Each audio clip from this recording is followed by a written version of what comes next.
Coming up on today's Locked On Dodgers, talk about Austin Barnes as the backup catcher and a potential free agent ad in the outfield/infield. That's what's on tap, so make sure to keep it Locked On Dodgers.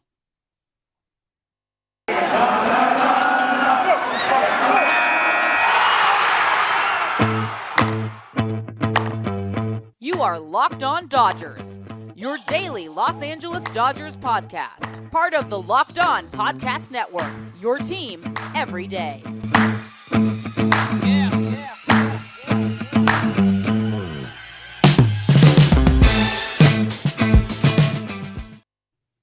Yo, Dodger fans. Welcome to Locked On Dodgers. This is a daily podcast covering the Los Angeles Dodgers, bringing you the smart fans' perspective on our boys in blue. I'm Vince Samperio, Chavez Ravine Fiends, here rolling solo for the day. And a little bit later for you guys than usual. Jeff and I both had conflicts the night before, so this is the first time I was available to record, so it's a little bit later than normal, but we're still here for you every weekday morning. We want to thank you for making us your first listen, although today we may be your second listen. But either way, thank you for making us your first listen every single day. We are here and we are free and we are available on all platforms, including YouTube. All right, so today, no big news on the Dodgers front or MLB front. There was some news, I guess, for a potential player the Dodgers could have been interested in, although I don't think so. But Corey Seager's brother, Kyle Seager, announced his retirement via his wife's Twitter account, and an interesting decision on his end. You know, he did hit 35 home runs last year.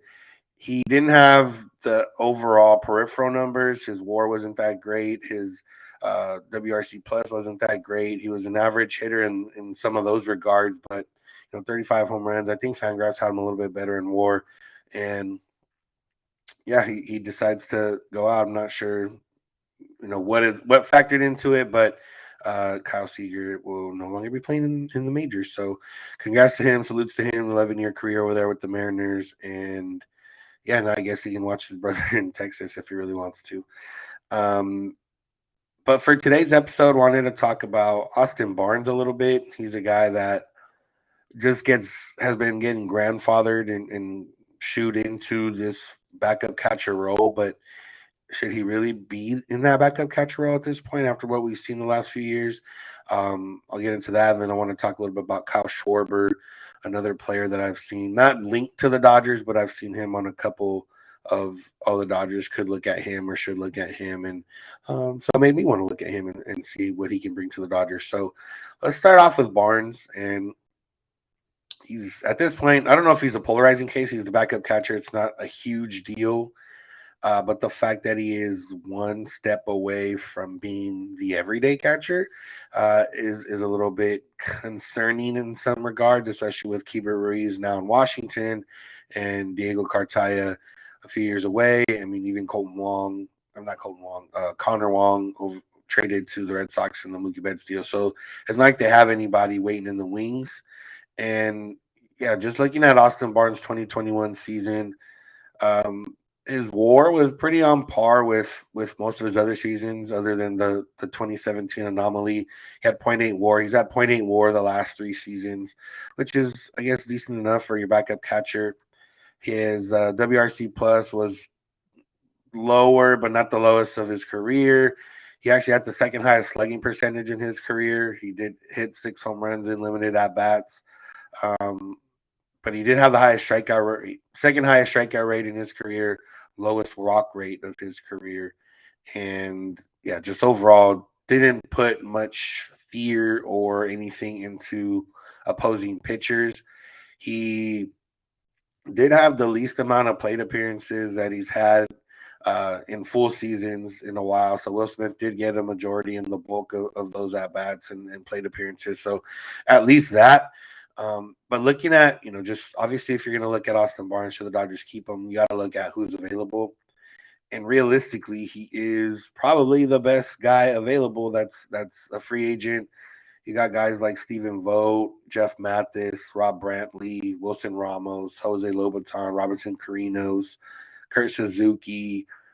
Yeah, nobody that's gonna, knock any doors down or make you say, "Hey, we need to get rid of Austin Barnes." And I mean, this is Austin Barnes' last year on his deal, and honestly, could be the last year we see Austin Barnes in a Dodger uniform, just for the simple fact that Will Smith is starting to get more comfortable with all the pitchers. Clayton Kershaw, if he does come back, it won't be probably for that long. And I don't know if he's going to stick up for Austin Barnes that strongly. It's not, I don't know if it's one of those where I need Barnes to be here. Like I said, Will Smith did catch the majority of the games last year, even some Kershaw starts. So it's not like it's one of those situations where it's just Barnes and Kershaw. So he's going to, lose out a little bit on that in by next year, after this year, Cartay will be one step closer to probably being ready to contribute in some way, or at least step in if Will Smith did get hurt. So I think, long story short, I think obviously Barnes is not great. You don't love to see him at the plate, but at this point in what the Dodgers have in Will Smith, who is one of the best catchers in baseball, Austin Barnes is good enough right now for your backup, but it is just concerning that if Will Smith did go down, that would be a hole in your lineup. Now, what we've talked about before is you can have a hole in your lineup if it's the guy that's providing value on defense or in some other capacity, which is what Barnes does do. But it's going to matter. It's going to depend more on universal DH. There's a universal DH. You put Austin Barnes ninth and don't even worry about it. It's like having the pitcher like normal. But it's when you have the pitcher spot in the 9 hole, then you had Austin Barnes in the 8 hole, and then if you had any of the other, outfielder or rookies that came up this year that struggled, there was games where the Dodgers had a black hole after the 6 spot in the lineup, and you can't have that if you're gonna. I mean, you can have that. Obviously, the Dodgers won 106 games. You can have that and still win, but it's not the ideal situation. You're putting you're putting more strain on your pitching staff, and you're putting more strain on the top half of your lineup to put some runs up instead of just getting on base and passing the baton, because you couldn't pass the baton when, after your number 6 batter, everyone else was basically an automatic out at that point. So I think Austin Barnes serves a purpose. He serves his purpose here on this Dodgers team, but I do think this might be the last year he serves that purpose, just because he won't have anyone that he has like a crazy rapport with anymore. I don't know. He could have another year where he breaks out a little bit, or not breaks out, but exceeds expectations, and that's very possible. Like I said, just the trends that happened last year were lowest walk rate ever, highest strikeout rate ever. That's not the trend you want to see, or second highest strikeout rate of his career. Not the trend you want to see, but everything else kind of came out on par. He was better. I will say, I mentioned the WAR earlier of point 0.8 the last, or 2 years, and 0.7 the year before that. Last year in 2020, it was a little bit more. He was positive offensively, positive defensively. This year, he was negative offensively, very more positive defensively than in the past. So he still brings that value on defense. He can't throw anybody out, but the Dodgers pitchers also can't hold anybody on. So I can't fault him too much for that. But at the end of the day, Austin Barnes is a good backup catcher, and he's going to be what the Dodgers roll with this year. But I do think that they will move on from him after this year and find somebody else. But that's a long time away. So Austin Barnes, you're fine for this year, but step your game up just a little bit at the plate. I would really appreciate that. All right, let's talk about Kyle Schwarber, but first let's talk about Built Bar. It's New Year's resolution. If yours is about getting fit or eating healthier, Built Bars can help you out. Built Bars are the best tasting protein bar. They taste like a candy bar, maybe even better than a candy bar. They're all covered in chocolate, and they're great for you. Low calorie, low sugar, low carbs, high protein, high fiber, anything you can want in a protein bar, but it tastes great and also serves like a candy bar. So even if you're not a huge fan of working out, you can at least eat something that tastes good and better for you. That way, when you eat a delicious Built Bar, you can almost count it as a workout. There's so many flavors to choose from coconut almond, peanut butter brownie, raspberry, cookies and cream, salted caramel, milk brandy, many more. They're always coming out with new flavors. They're always coming out with new ideas. So check out built.com to see what's new. And right now, if you go to built.com and use the promo code LOCK15, you'll get 15% off your order. That's promo code LOCK15 for 15% off at built.com. So Kyle Schwarber. Kyle Schwarber is a free agent. He spent last year with the Nationals and Red Sox and had a really good year. 928 OPS, was an all-star, 32 home runs. He had an OPS plus of 148, which is 48% better than average.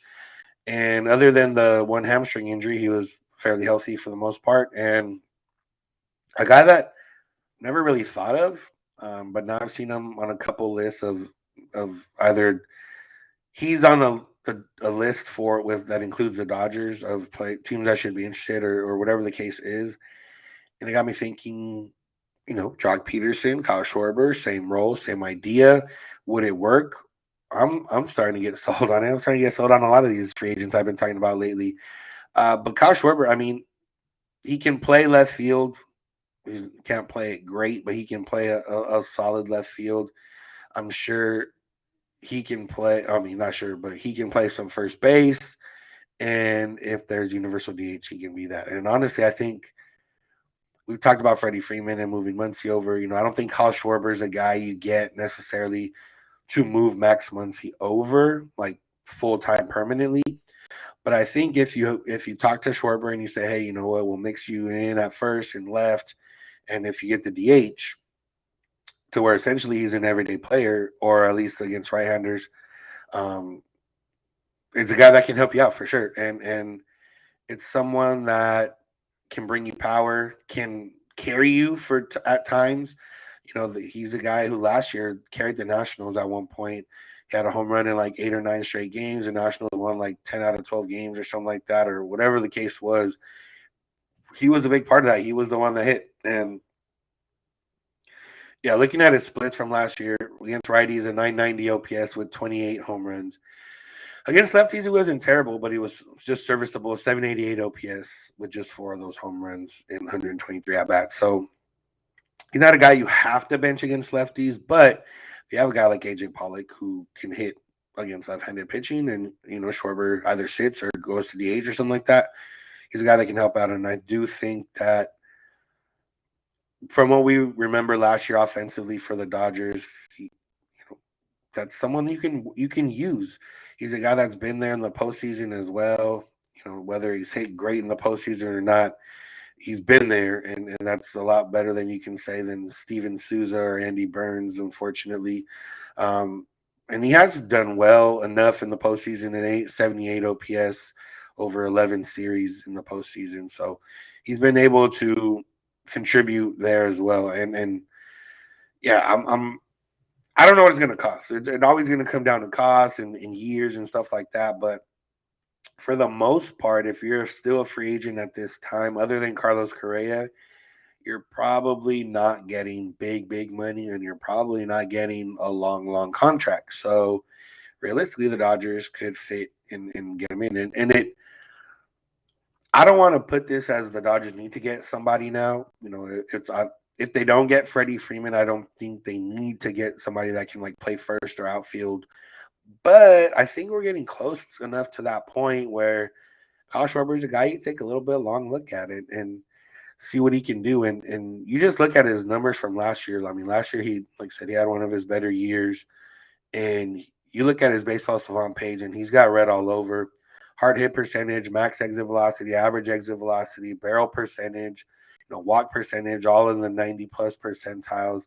He's pretty good on chase rate. He doesn't chase too much.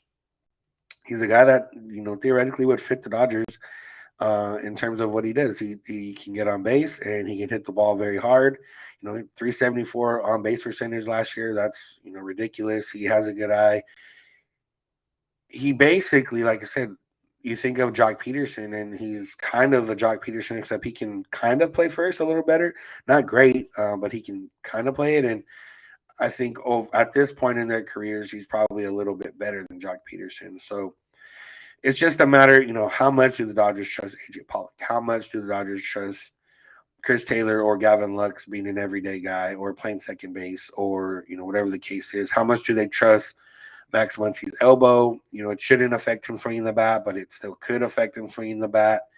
And you put all that stuff together and you think, maybe they do need somebody. And I mentioned this when we were talking last time about one of the free agents. Edwin Rios is coming back, but Edwin Rios is still kind of an unknown. He's not a known commodity. You don't know exactly what you're getting out of him.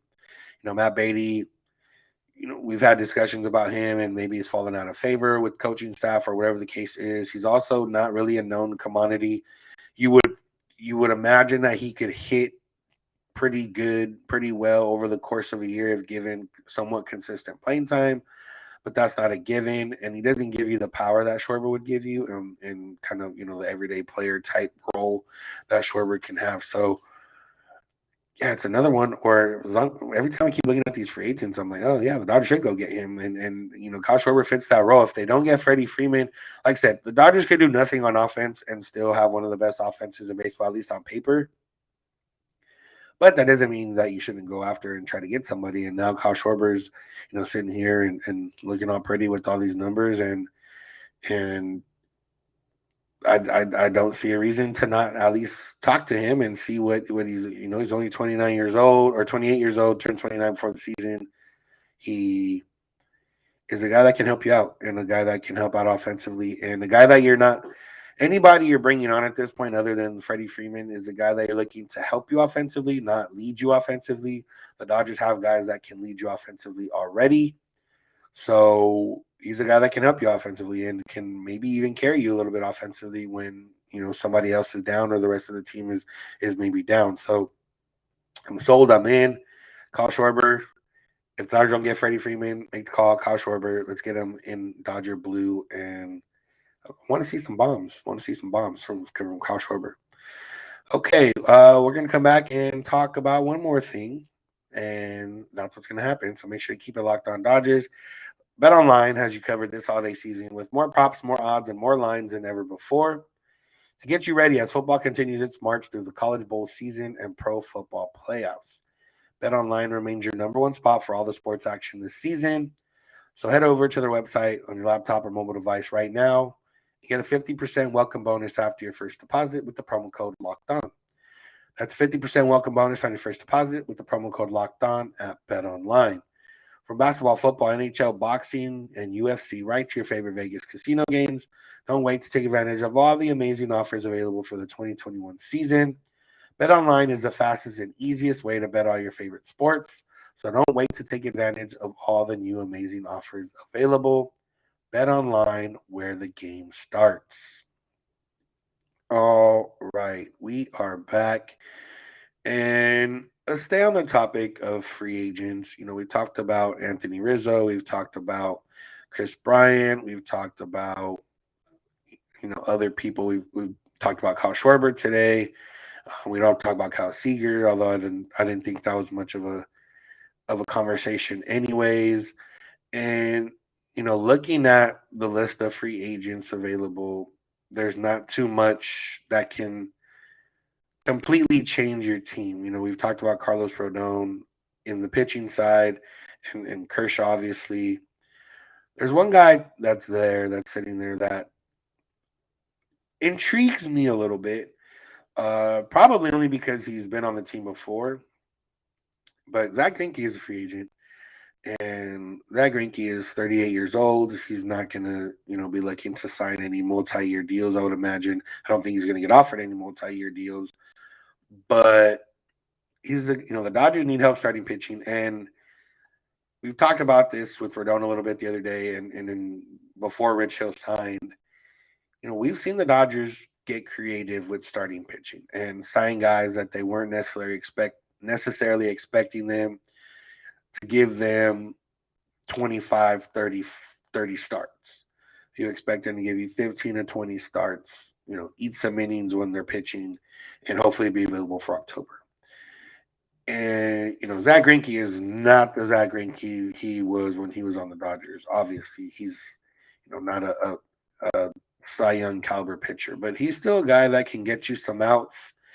And, in the role that he would be in would be a number 4 or 5 starter, which is good enough for what he's done. Last year he did make 29 starts last year, had a 4.16 ERA.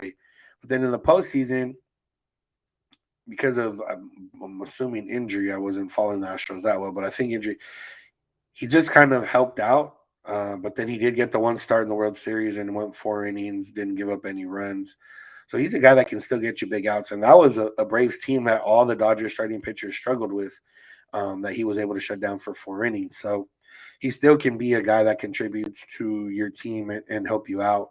And like I said, a 4.16 ERA last year, a FIP of 4.71, obviously not that great, a WHIP of 1.1, but he's never been much of a big WHIP guy. He's had a WHIP over 1 for most of his career. Even when he won Cy Young, he had a WHIP over 1. So, and you just look at the body of work. I mean, you look at the last, from 2017 on, he's had a 3.2 ERA, 3.21 ERA, 2.93 ERA, 4.03 ERA, 4.16 ERA. And obviously it's going up, not great, but like I said, for what you need him for, and if he knows that he's going to be pitching in reduced, roles and capacities, you move him to the NL West where offense isn't as great.